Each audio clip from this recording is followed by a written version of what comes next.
À la sortie de l'inauguration, il me regarde, il me dit « Thierry, tu as déjà réfléchi à être aumônier protestant aux armées ?» J'ai reçu ça, j'ai dit j'ai un peu bégayé, quoi. Je me suis dit « mais il y a eu un bug là ». Mais je savais qu'à ce moment-là, bam, la parole percutait mon esprit. J'ai pas voulu l'entendre. J'ai dit ah mais tu sais, je suis trop vieux. Je me présente à un deuxième mandat à la FPF. J'ai cru m'être débarrassé du truc.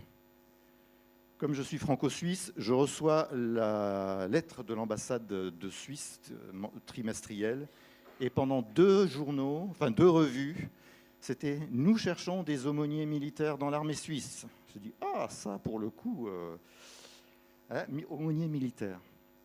Je le recroise il y a un an, à la sortie de la réunion, ce même aumônier me dit « Thierry, tu as réfléchi à être aumônier militaire, t'en es où dans ta réflexion ?» Quand il m'a dit ça, alors là, je lui ai répondu très diplomatiquement « J'ai pris 3 ans de plus, là, tu sais, donc c'est trop tard. » Il m'a dit « Non, c'est le dernier moment. » Il y a un an, un peu plus d'un an, je ne savais pas que je serais devant vous aujourd'hui avec cet habit-là. Mais j'ai dit « Ok, Seigneur ». J'ai pris le temps du discernement personnel avec des amis pasteurs, dont vos pasteurs. Et en fait, ça a été unanime. Oui, on te voit dans ce milieu-là.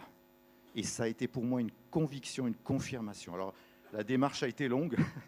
C'est pas simple, parce qu'il y a à la fois les démarches au niveau de la Fédération protestante de France, puisque nous sommes envoyés par la FPF, mais il y a aussi toute la partie militaire.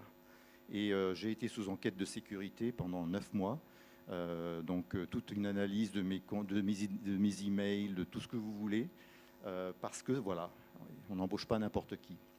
Mais pour vous dire, si je suis là aujourd'hui, et depuis 2 mois et demi, donc je suis aumônier militaire, je sers le Seigneur dans l'armée française, dans l'armée de terre, et je peux vous assurer que c'est absolument passionnant de voir ce que Dieu fait.